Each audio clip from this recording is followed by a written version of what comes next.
Thank you for being here, and thank you all for bringing the great energy. The vibes are high in here. It's so good.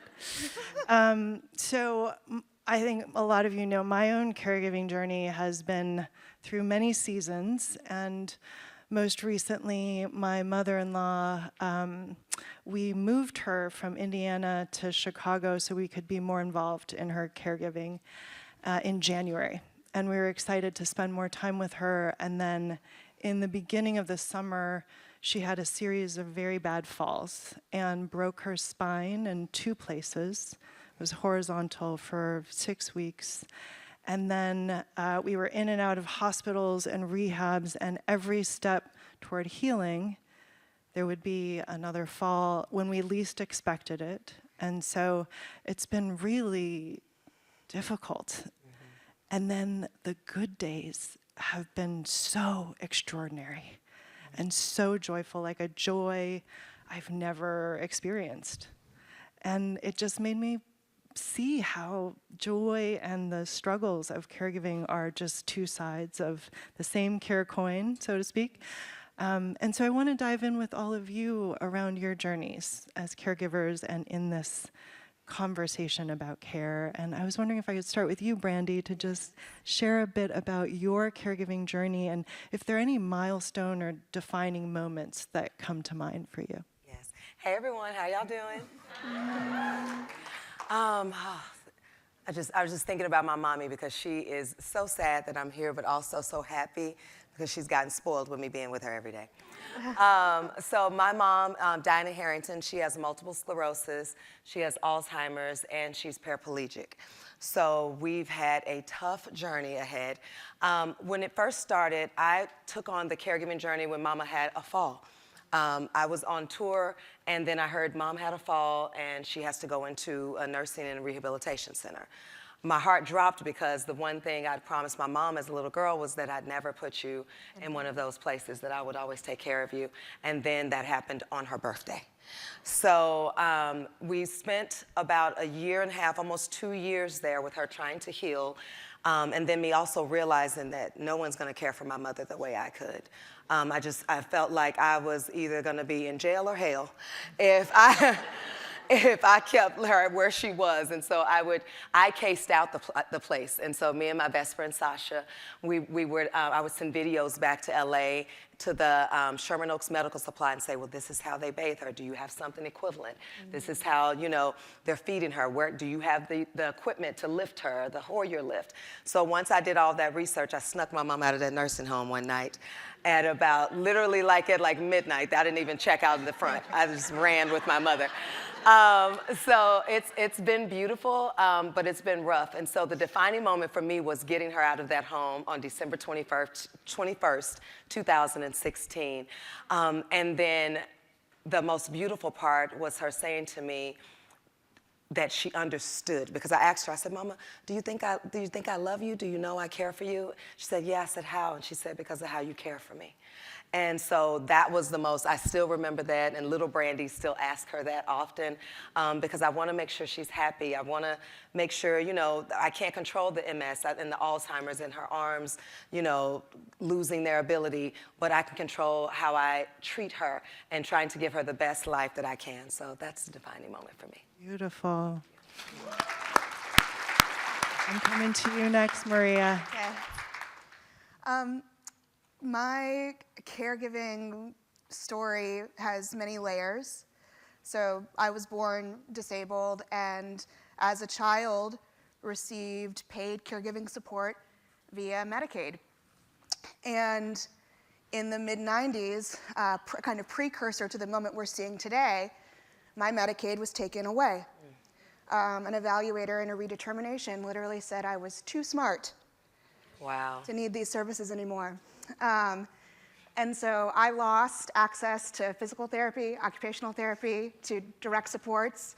My mom lost access to respite care as she was raising 3 disabled children and putting herself through nursing school. And one of my first memories of self-advocacy was when we went to court to fight the decision, and we lost. Oh my goodness. So as I grew up, I became a caregiver myself. And I think it's really important to acknowledge that disabled people, older adults, the people that we usually typify as needing care, are also caregivers too.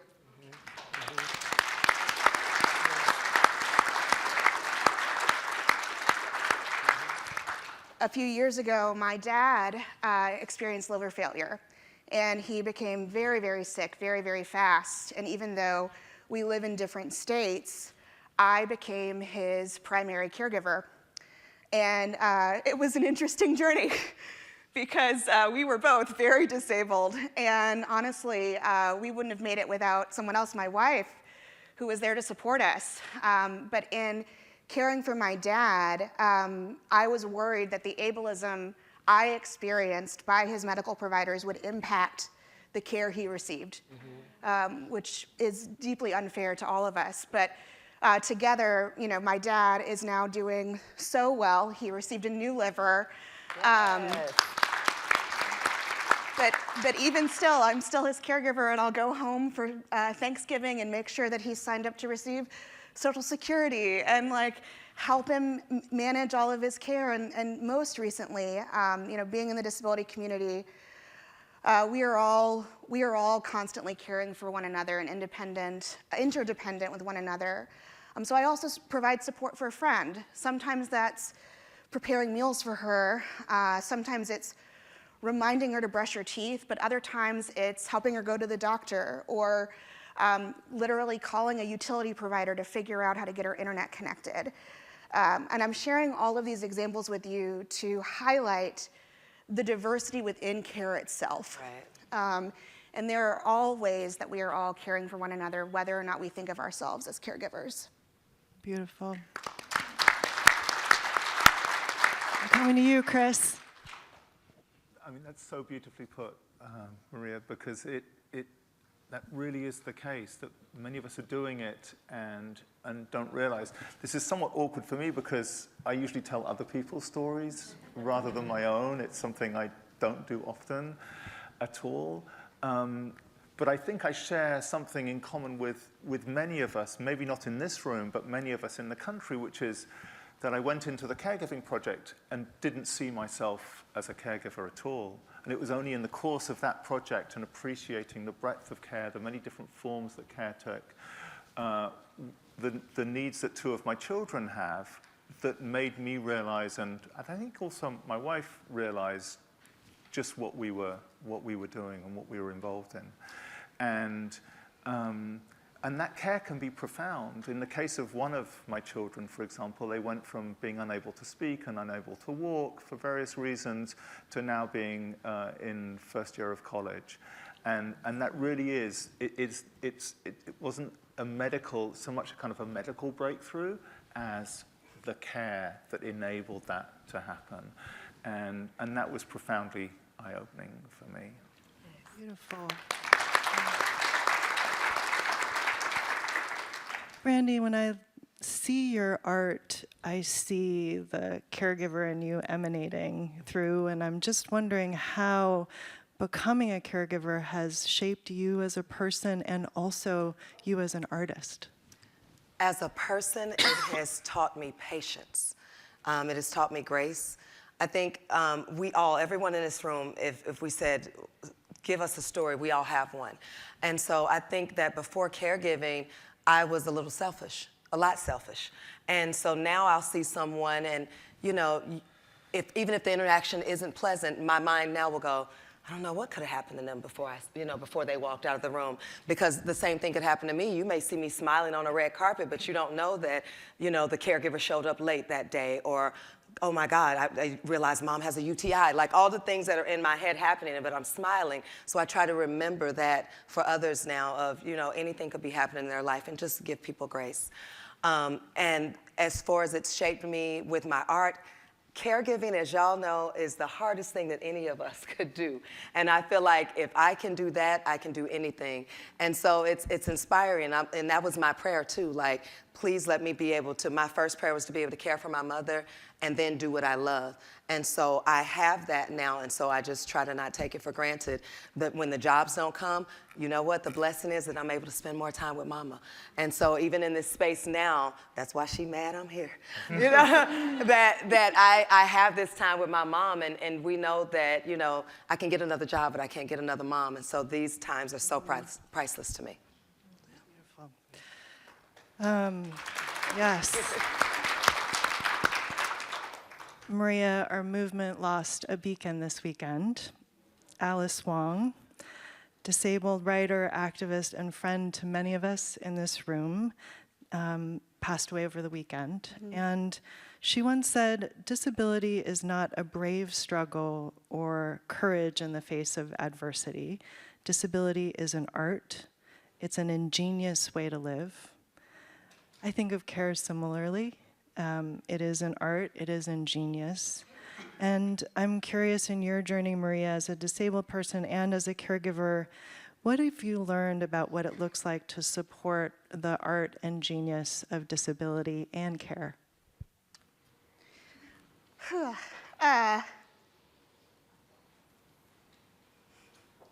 I'm still trying not to believe that Alice is gone. And maybe we should take a moment to just honor Alice. Yeah.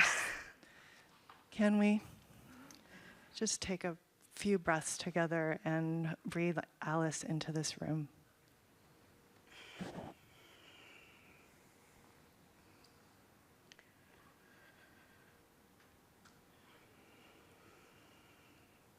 Thank you.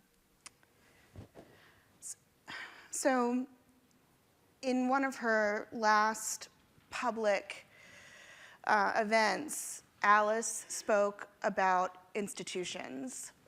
And she called institutions evil, and as a way to disappear disabled people from public life.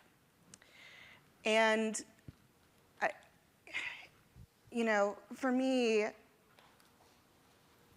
disability and aging, they're the most natural parts of the human condition, right? It's what it means to be human. And so when I think about like the art or the brilliance, what did you say in your question, Ijen? The art and genius. The art and genius. The art and genius of care and disability is actually just letting people be and letting people rest. Alice was an Aries. I am an Aries too. So one of the things that we shared was like rage and anger as a primary emotion. And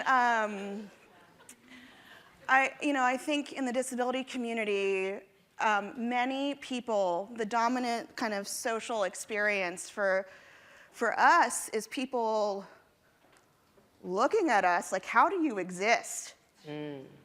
How do you exist? And how in the world can you get on a train or live in your home or do whatever? And the answer is, there's two things. We exist, and let us do it. Like, yes. Right? And so I often think about just how there's often so much rage, and one of the campaigns Alice was working on was around disabled rage. So much of the genius that exists within the disability community is either stems from rage or loss, but it is not necessarily about being disabled. It is about what ableism causes us to lose. And Alice, she received a MacArthur Genius Award, which I know that we're not supposed to call them that. But all of the money that she got for that award, she had to spend on care. Right. She could not spend it on advancing her work or pursuing her actual genius, which she was. And so when I think about the way that our care infrastructure works today, not only are there like lives lost because we don't have adequate care infrastructure, but we literally miss out on people's brilliance and genius. And it's not for their lack of trying. That's right. That's right.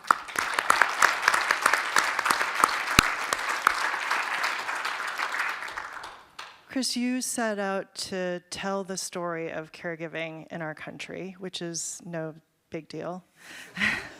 How did you know where to start, and what was important to you to really capture in the story?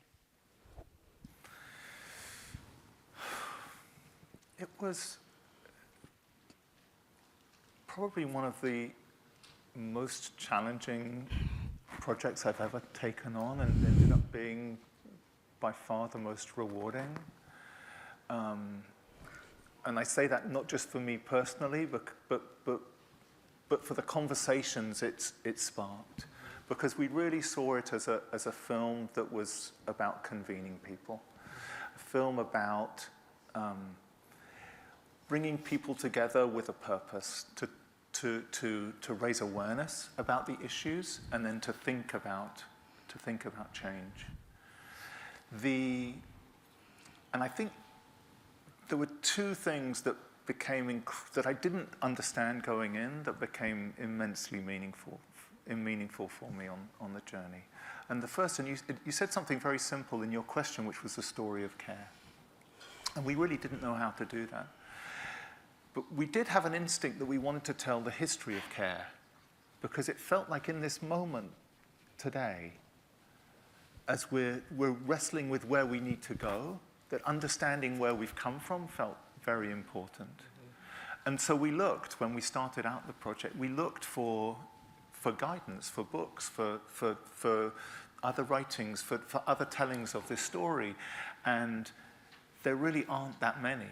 There aren't enough. And it felt like a huge contribution to be able to say, not that this is the definitive story, but this is a story of where we've come from the Great Depression, from the great Francis Perkins, through Medicare and Medicaid and the ADA. And so when we're taught, or when our children are taught our history, taught about the Depression, they don't just think of the crash. When they're taught about World War II, they think of women. They don't just think of Pearl Harbor. When they're taught about Vietnam, they don't just think about divisions. They think about how that led to the ADA.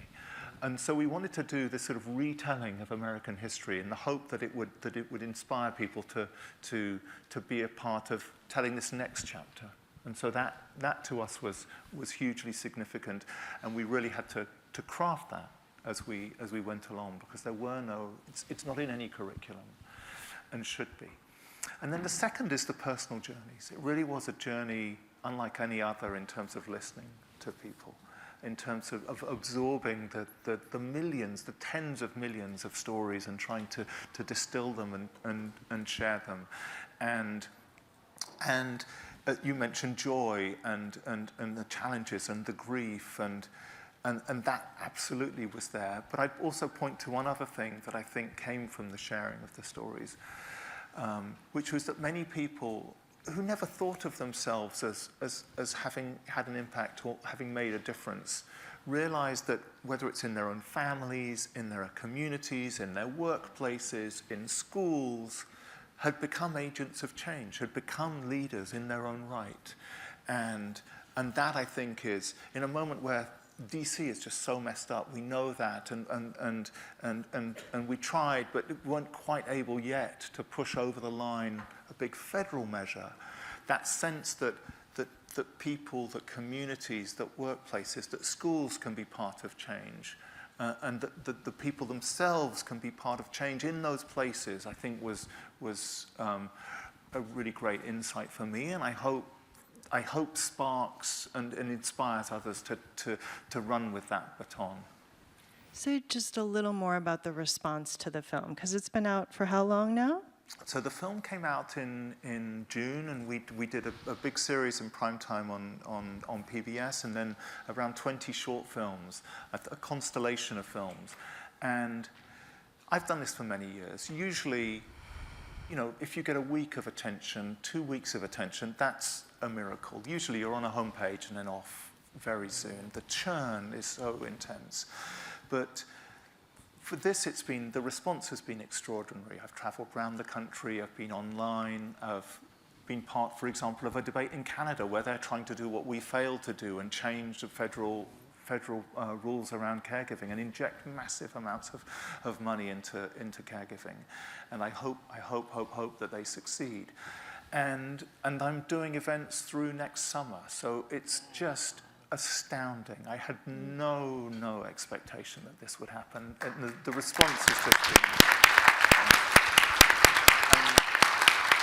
And it's really not about me and it's not about the film, it's about the need. I think it's about us, it's about all of us.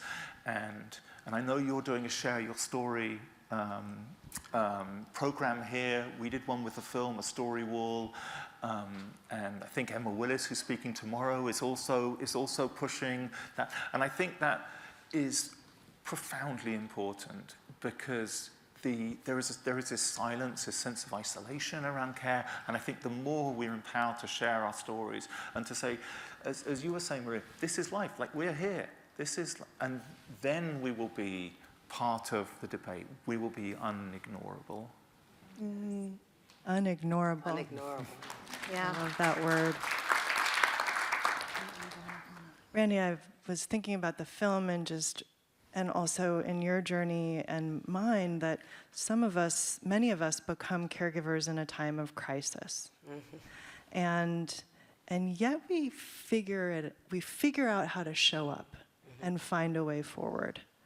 And it feels like in this time, in this country, that being able to remember that we have that agency, that resource within us to tap into, feels so important for everyone in every context. And I'm just wondering if you could speak a little bit to how you have tapped into your agency, even when you feel like, even in a moment of crisis, even when the caregiver can't come, even when you and I have texted in those moments. What are you tapping into, and what would you say about what caregivers can teach others about tapping into your agency? I think, first of all, there is a fire to put out every day with caregiving, it feels like. Every time you turn around, there is something. And I think just being gentle with yourself, just having grace and knowing that we always figure it out. Like, it's going to be a rough day, but at the end of the day, when we've put our loved one to bed and when we've laid down, we still made it through there. So I think that's what I have to remind myself, because as you know, coming here, I was like, oh my goodness, I have a caregiver that just quit, so I'm interviewing another one again. I feel like it just happens every November. So I think just reminding yourself that just to keep going, have faith, because it always works out, and just know that there are going to be bumps in the road. And I think that was what was tough for me in the beginning, is I was like, you feel like I've got it together, and then all of a sudden you're back to the drawing board. You're either interviewing another caregiver or there's another diagnosis or something's going on. And just keep knowing that it's going to be something, but you can make it through that. I think for me too, I find the joy. So at this point, things that used to make me cry, I just laugh at it. I'm like, so you didn't eat today at all, Mama, really? You know, like, and I know it's the Alzheimer's and she's forgotten. So instead of getting, upset or freaking out and calling the caregivers, like, so what did she eat today? Because she told me. And I think it's just finding the joy and just like, okay, so we want some applesauce. What is it that we're going to do? I think find the joy so you can just keep going, because there'll be a moment when you wish you could get up late at night. You wish you could have this moment, as tough as it is. So I'm just reminding myself that this too shall pass, basically. This too shall pass, and joy. I feel like with Maria, oftentimes when we're talking about these moments of joy and laughter and ridiculousness that happen every day. What else are you going to do when you spend 60 hours on the National Mall fighting for Medicaid, right?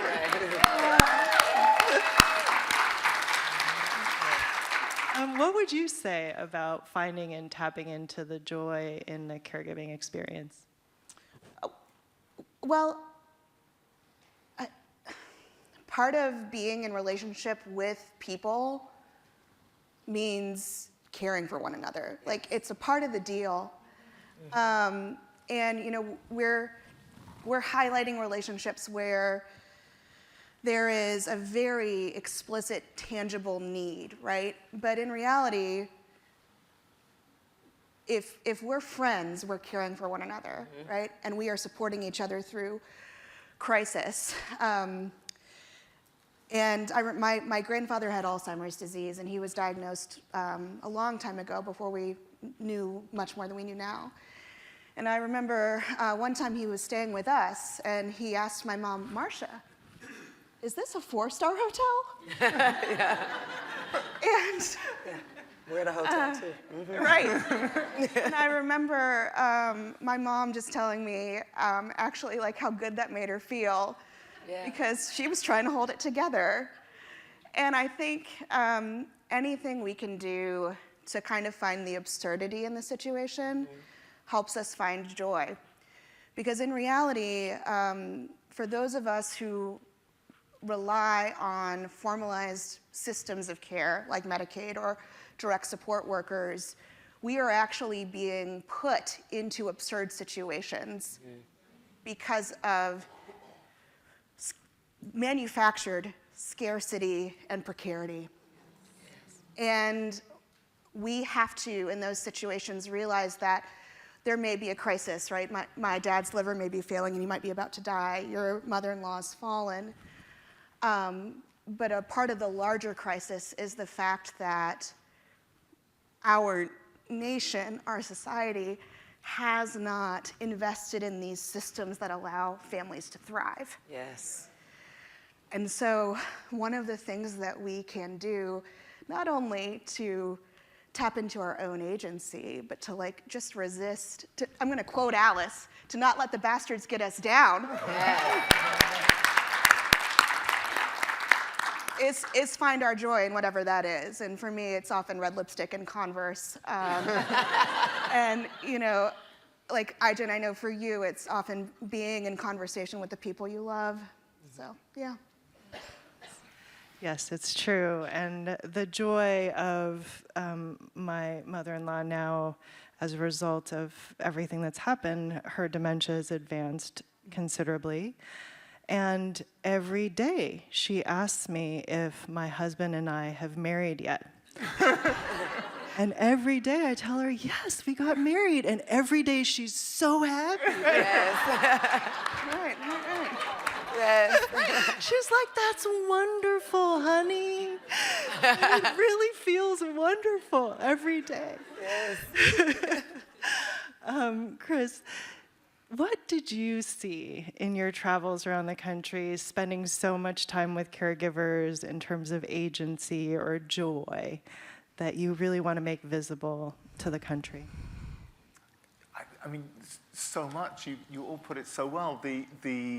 I think it's seen as just purely a dark experience, and purely, in the case of dementia or a cancer or many of the things that we ended up focusing on, as being pure decline, as pure loss. And I think for those that were able, and luckily there were many, it was bringing out that joy, bringing out the chemo dance that, for example, one of the people, Matthew, did with his wife, celebrating even in a time that from the outside would seem really terrible, celebrating their love and their closeness. But there's one other thing that I wanted to highlight, because that it was a real eye-opener for me going in, and I think deserves more attention, and that's the plight of the caregiving youth. And there is a lot of joy in that community, but if we think of caregivers as invisible, then these are the invisible side of this invisible population.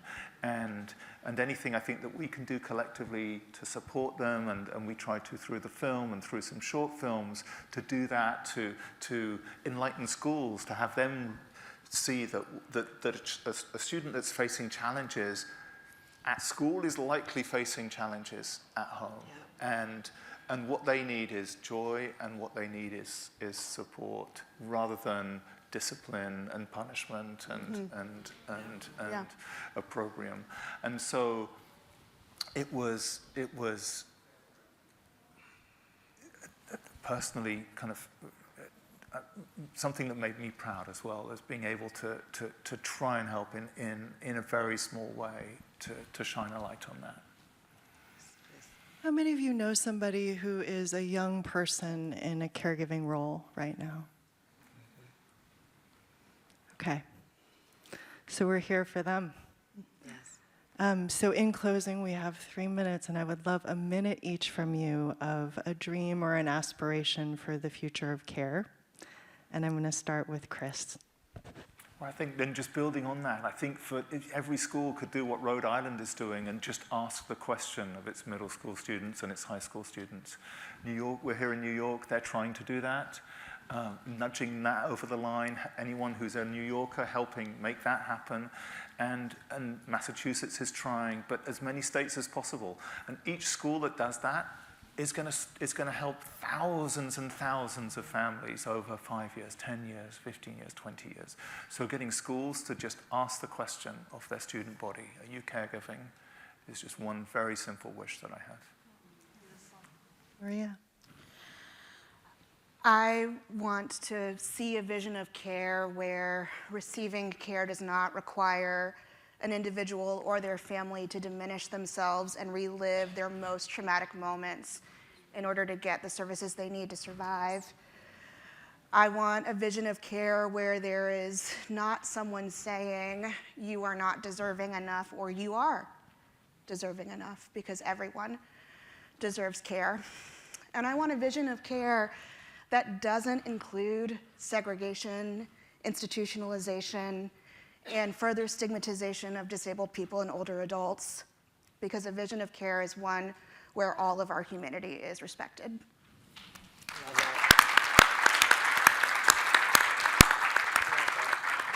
My sister Brandee. Yes.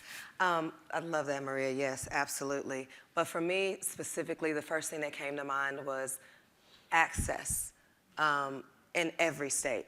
I'm blessed to be in Los Angeles with my mom, where she's able to get benefits that when I had her in Atlanta, I did not have, and when I had her in Memphis, I did not have.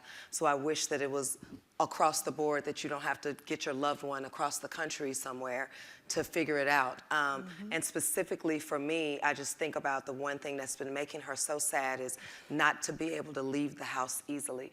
I don't know what it is about transportation that is so difficult, where we have been stranded, we have been, you know, when I did not have the money to do it, when you do have the money, it's like they don't care. They left her at the urologist the other day for 4 hours. Yep. You know, so those types of things. I want people to truly care, and I want the people working in the jobs to care. But I think the problem is that right now the world is so stressed with money, and so people are just taking jobs, but they don't take jobs that they truly care about. So I want everyone in those positions to actually love what they're doing, but in order to do that, a lot of times it's about the money.